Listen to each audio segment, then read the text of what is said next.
우리 서로 인사 나누겠습니다. 참 감사합니다. 고마웠습니다. 한 해 동안 잘 돌봐주셔서 고맙습니다.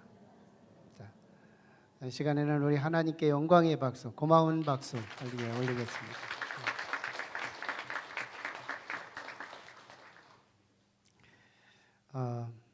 그림을 잘 그리는 사람들은 대부분 큰 그림을 먼저 구도합니다.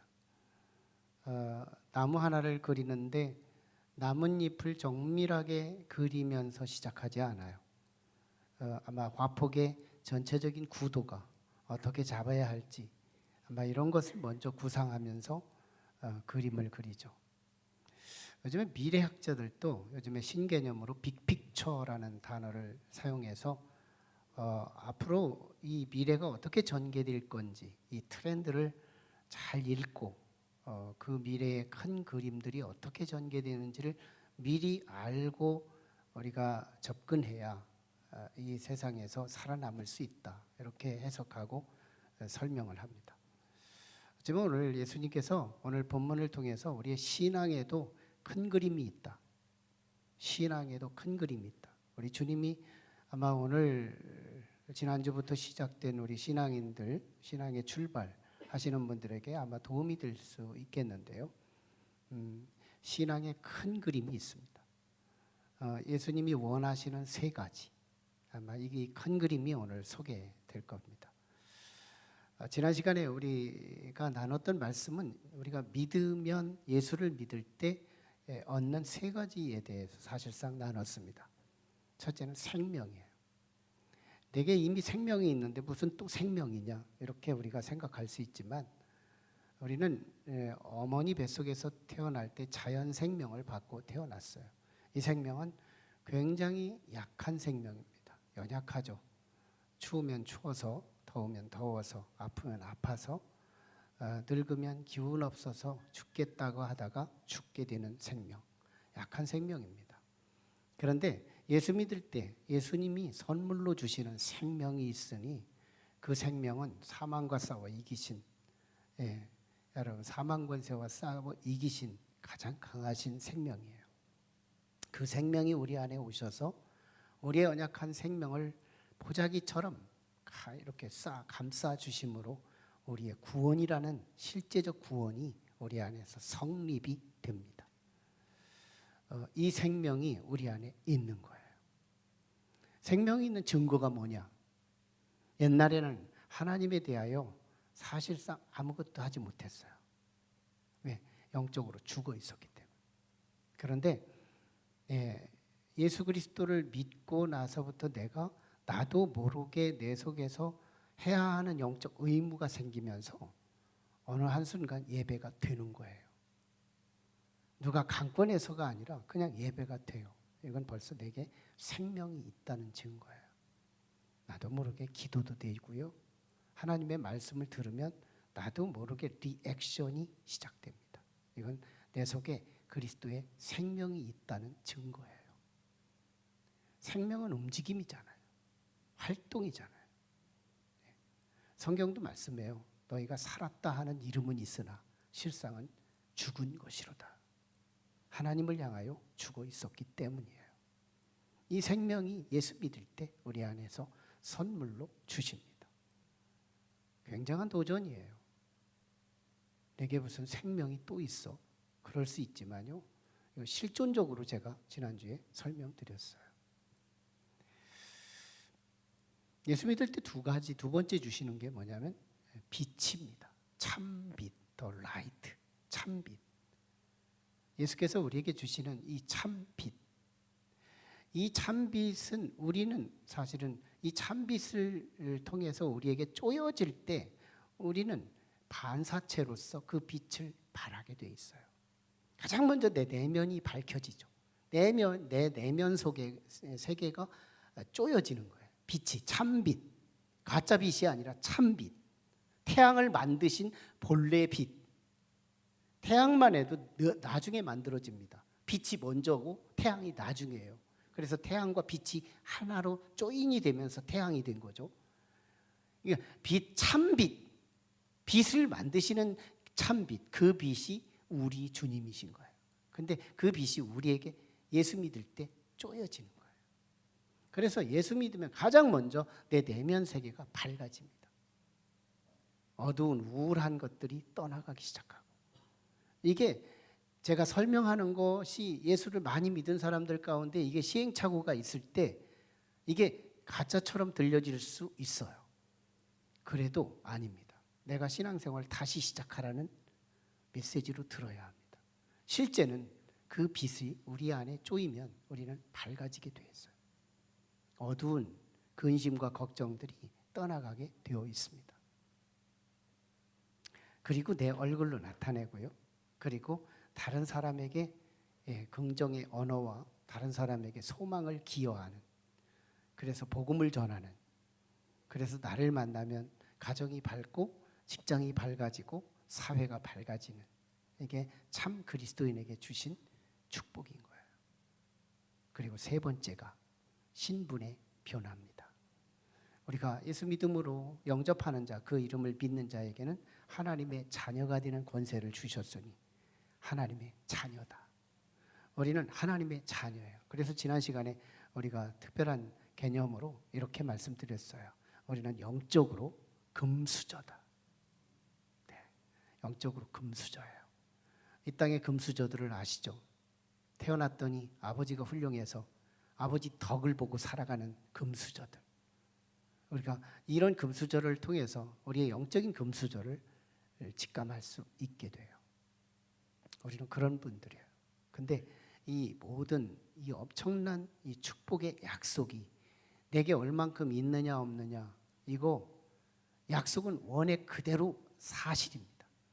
내게 얼만큼 있느냐는 나의 믿음의 문제가 있는 거예요.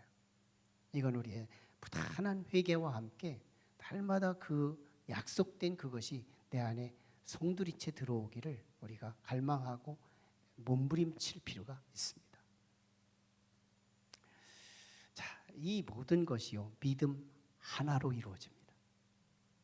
여러분, 그래서 이 믿음은 우리의 팔자를 고치게 돼 있어요. 네, 따라서 합니다. 믿음은 나의 팔자를 고칩니다. 아멘이에요.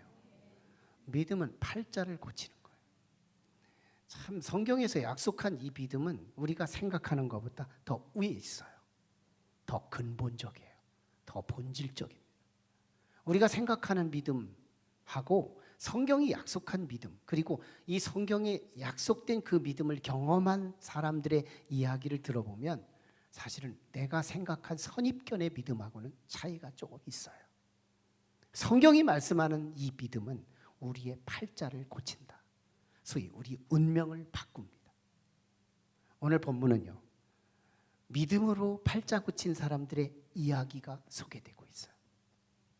예수님께서 갈릴리에서 3년 사역하십니다. 그리고 6개월 유대 땅에서 복음을 전하다가 그리고 한 주간 예루살렘에 가셔서 십자가에 순환당하여 대속하여 돌아가셨다 부활하시고 승천하신 분이 예수님이세요. 자, 그런데 갈릴리에서 사역을 끝내고 이제 예루살렘으로 들어가려면 중간에 사마리아라는 성이 있어요. 보통 유대인들은 요단 동편 쪽으로 돌아다녔는데 사마리아 사람들하고 역사적으로 갈등이 있었던 민족이기 때문에 그들하고 부딪히지 않으려고 유대인들은 돌아다녀요. 근데 예수님은 선입견 없이 사마리아 사람들도 하나님의 백성이다, 하나님의 사람이다 생각하고 그들에게 또 스치며 복음을 전하려고 직진합니다. 그런데 이 사마리아 사람들이 당신도 유대인이니 갈 수 없어요 하고 원천 봉쇄 막아요. 그래서 예수님이 사마리아를 통과해서 예루살렘에 못 가요. 그래서 요단 쪽으로 돌아갑니다. 유대 지역 어느 한 마을, 무슨 마을인지 몰라요.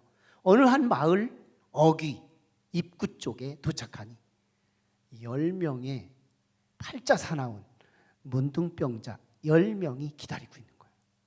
예수님이 온다 소리 아마 들었는가 보죠.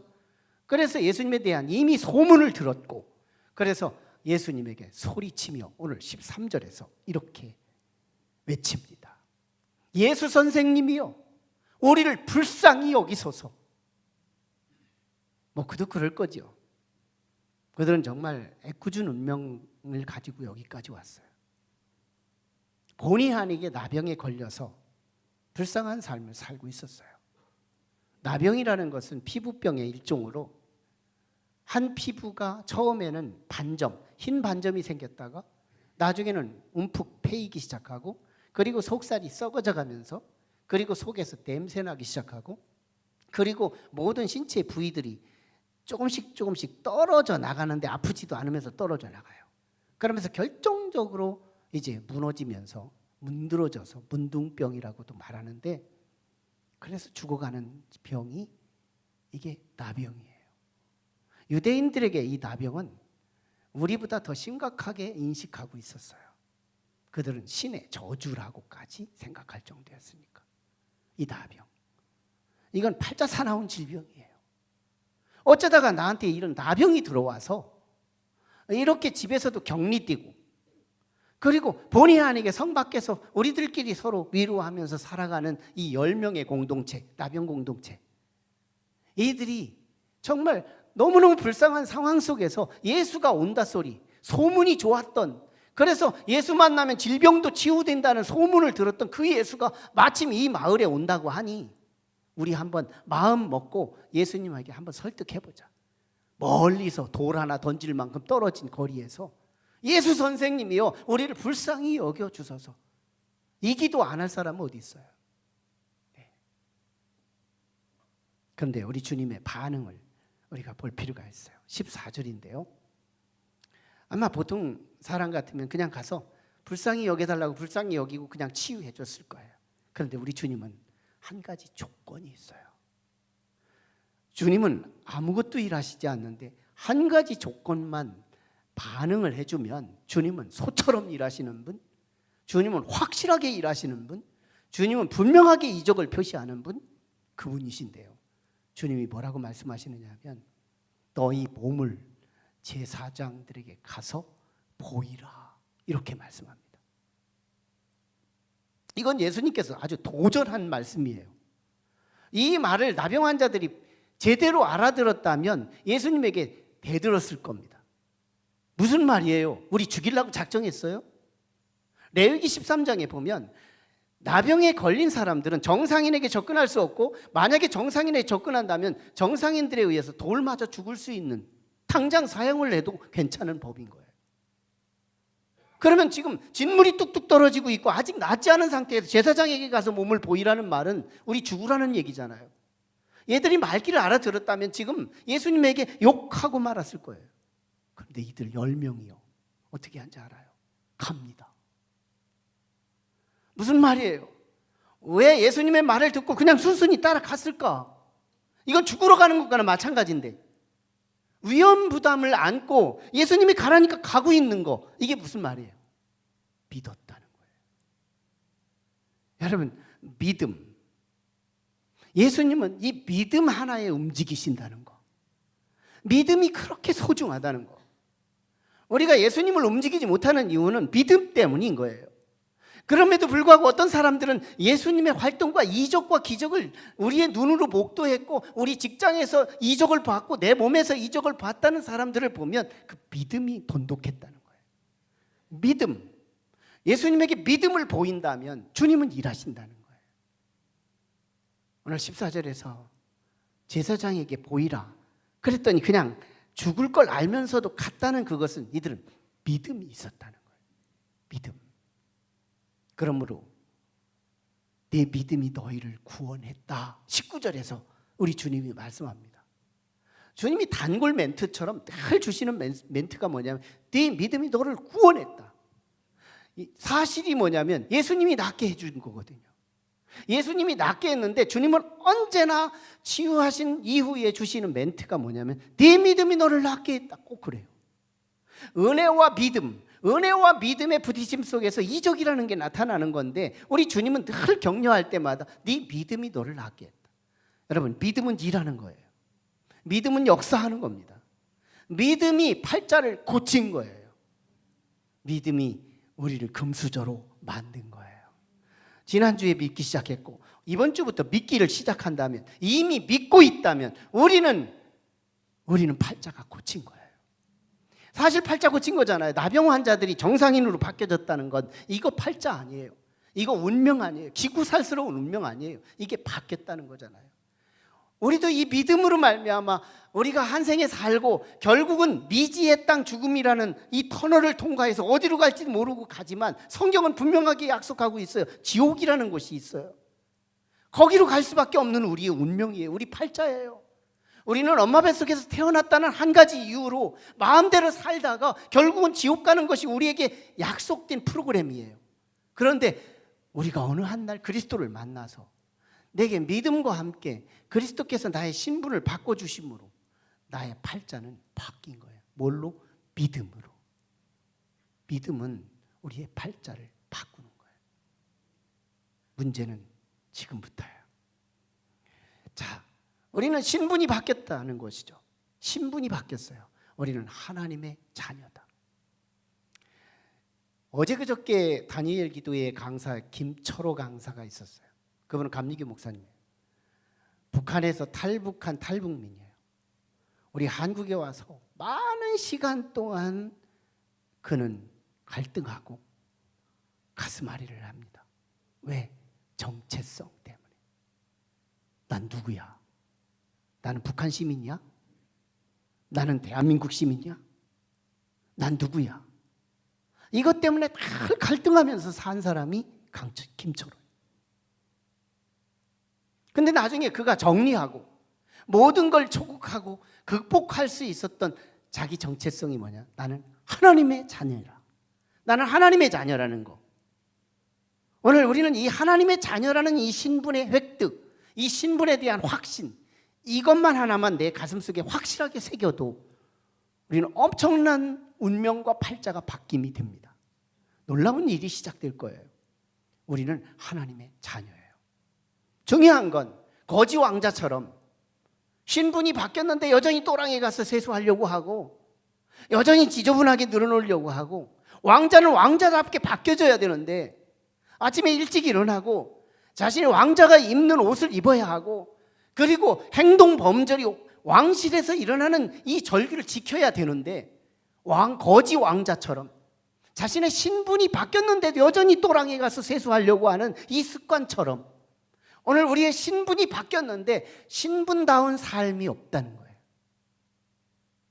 예, 분명히 이 10명은 다 나왔습니다. 자, 그런데요, 하나만 주님께로 돌아와요. 그리고 신분다운 삶을 시작하는데 그게 뭐냐? 감사였습니다. 여러분, 감사. 이거 너무 많이 들어서 식상하리만큼 너무 가벼운 언어같이 들리지만 이 감사 하나만 정복해도 여러분의 진짜 팔자가 바뀐 건 확증될 수 있어요. 우리가 하나님의 자녀가 됐다. 내가 믿음을 가지고 있다. 나는 하나님의 자녀가 됐다. 나는 믿음을 갖고 있다. 이 증거가 뭐냐? 감사예요. 믿음이란 뒤집으면 감사요. 감사를 뒤집으면 다시 믿음인 거예요. 여러분, 세상 사람도 감사합니다. 세상 사람들의 감사를 우리가 한번 뜯어볼 필요가 있어요. 세상의 감사는 가르치는 감사예요. 부모에게 잘해야 된다. 그래서 부모에게 잘하는 거예요. 배우는 감사예요. 보이는 감사예요. 표면적 감사예요. 인간적 감사예요. 볼륨적 감사예요. 가진 자의 감사예요. 소득일 때의 감사예요. 그런데 그 중에서 내가 원하는 거 하나만 빠져나가면 갑작스럽게 조금 전까지 감사했던 사람이 지금부터 불평합니다. 지금부터 불만합니다. 어제의 행복은 오늘 불행으로 뒤바뀝니다. 그게 세상의 감사예요. 근데 성경이 약속한 감사, 그 뿌리가 어디냐? 믿음입니다. 동전의 양면처럼 한 면이 아라비아 숫자요, 한 면이 한글로 기록되어서 두 개가 하나일 때 한 동전의 가치가 성립되는 것처럼 우리의 믿음 뒷면에는 감사요, 감사의 뒷면은 믿음이라. 그래서 우리의 감사의 뿌리는 믿음이라는 거예요. 믿음에서 감사가 나오는 거예요. 믿음. 그래서 우리가 믿음을 가졌다면 나의 정체성, 나의 삶의 문화는 감사의 문화입니다. 오늘 이 감사주의를 통해서 잃어버린 감사를 다시 찾을 수 있기를 주의 이름으로 축원합니다. 저는 우리 성도들이 행복하기를 원해요. 저도 행복하기를 원하고 우리 성도들이 함께 행복하기를 원해요. 그러면 우리가 감사를 정복해야 돼요. 감사를 정복하자. 놀랍습니다. 하나님은 놀라웠게 숨겨놓은 것이 있는데 우리는 행복을 원하는데 왜 행복이 없느냐고 말해요. 그러면서 당연히 우리는 원망하고 불평하고 조건 반사적이에요. 중요한 건 행복은 감사 뒤에 숨어 있어요. 감사 뒤에 숨어 있다는 사실을 기억하십시오. 참으로 요즘에 감사일기라는 것이 트렌드로 우리 한국 기독교에 바람이 불고 있는데요.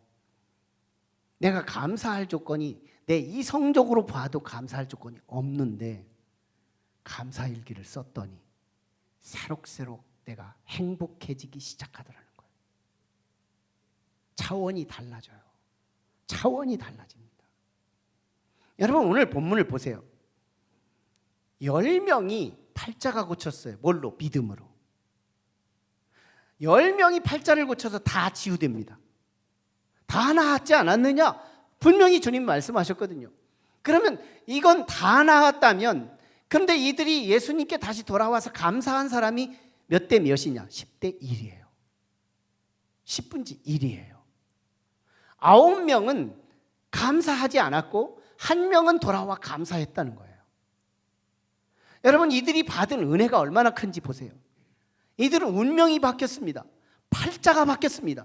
이건 커피 한 잔 사줬느냐의 은혜도 아니에요. 이건 밥 한 끼 더 얻어먹었느냐의 은혜도 아니에요. 이건 대학에 들어갔느냐의 운명도 아니에요.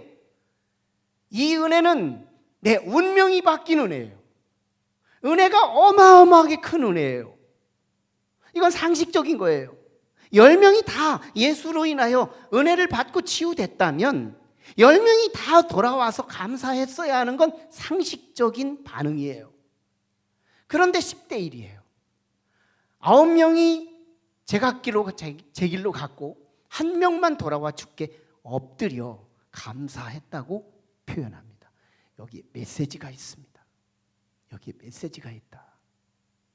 감사는 은혜가 크다고 하는 것이 아니라는 겁니다. 감사는 은혜가 큰 사람들이 하는 게 아니라는 거예요. 감사는 아무나 하는 게 아니다.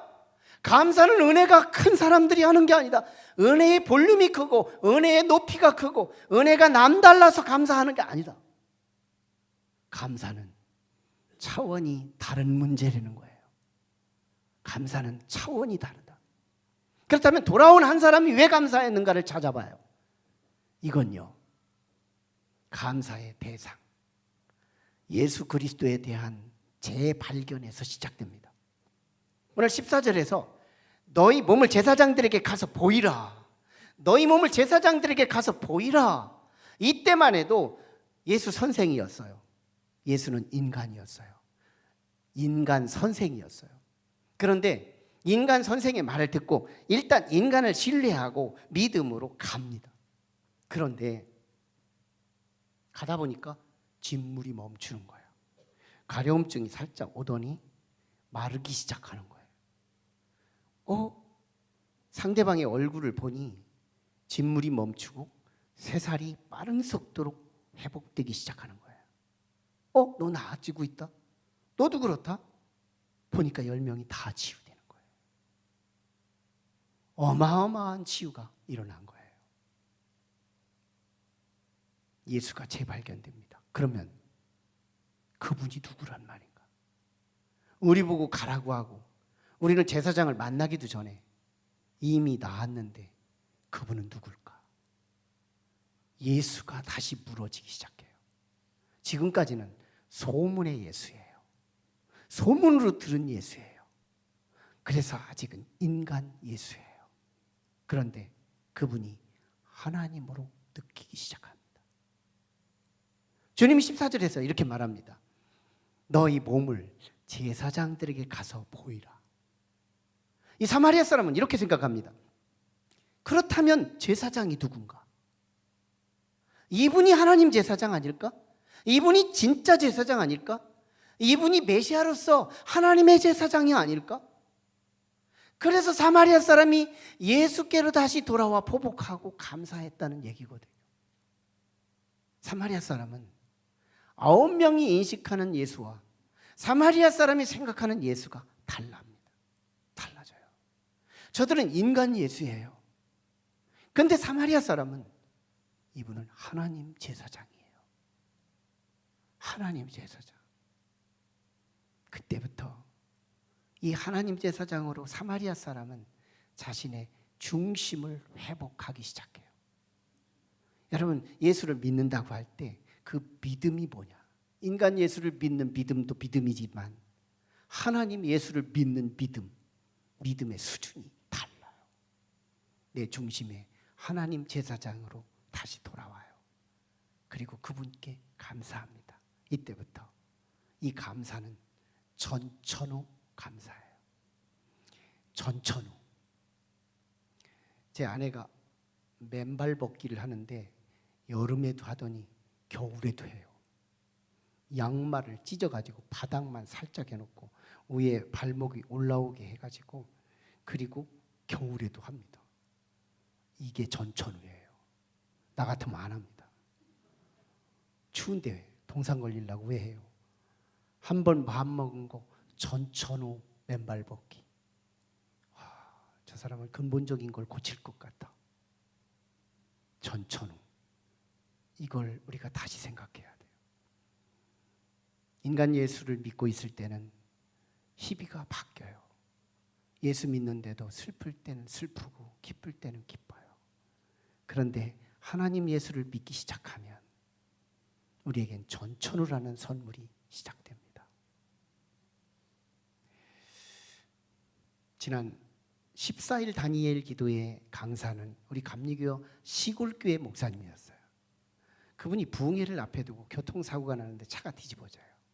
근데 교인 4명하고 자기 딸 하나가 차를 타고 가다 전복이 됐는데 교인은 다 하나도 안 다쳐요. 그런데 목사님 딸만 밖으로 튕겨져 나와요. 그리고 차가 깔려가지고 그의 뼈들이 으스러집니다. 속의 뼈들이. 그러면서 이 뼈 조각이 장기를 찢어내므로 인해서 장 파열이 이만저만이 아니었죠. 그래서 의사가 수술을 하더라도 살 확률은 60%라고 말합니다. 하지만 기도하면서 이 이적은 현실화됩니다. 치유됐어요. 나중에 이 아이가 여자아이인데 자신의 온몸에 상처투성이잖아요. 칼을 댔으니까. 이걸 보고 엄마한테 이렇게 말합니다. 엄마, 내가 나중에 결혼해서 신랑이 내 몸을 보면 나 뭐라고 해? 창피해서 어떡해? 이때 엄마가 조금도 기다리지 않고 바로 즉답한 말이 이 말입니다. 성은아, 예수님도 십자가의 순환을 당하시고 부활하신 이후에 성형수술하고 제자들에게 보이지 않았다. 구멍난 그대로 제자들에게 보였단다. 이 구멍은 예수님께서 왜 구멍을 보여줬느냐? 하나님이 나를 사랑하셔서 나를 다시 살리셨다는 증거로서의 구멍이지 않니? 이거 조명이에요. 이거 차원 다른 감사예요. 이 아이의 성은아, 너도 마찬가지다. 너의 몸의 흔적은, 상처는 하나님이 너를 그토록 사랑하셔서 살려주셨다는 증거의 상처니 간과하라. 염려하지 말라. 그래서 회복이 됐다는, 마인드까지 회복이 됐다는 그런 이야기 아니에요. 여러분, 정말 그 속에 그리스도를 찾고 하나님 신분을 믿음으로 우리가 믿음의 뿌리를 두고 시작된 그 감사는 전천후 감사인데요. 차원이 다릅니다. 여러분, 우리가 이지선 자매가 화상을 만납니다. 지금 한동대 교수예요. 그의 화상은 그 몰상을 보기도 너무 힘들어요. 그런데 전 시내 어마어마한 화상을 입어서 그 형체를 찾아보기 어려울 정도로. 근데 그분 믿음으로 살아나요. 말 한마디 한마디가 얼마나 감사가 쏟아지는지 차원이 달라요. 송명이 자매, 소아마비로 자신의 삶을 자유롭지 못하고 너무너무 용트림처럼 지렁이처럼 살아가고 있는데도 남이 갖지 않은 한 가지 있으니 하나님은 공평하시대요. 이거 차원 다른 감사인 거예요. 믿음에서 나온 감사인 거예요. 조건 반사적인 감사가 아니에요. 내일 불평불만으로 바뀌는 감사가 아니에요.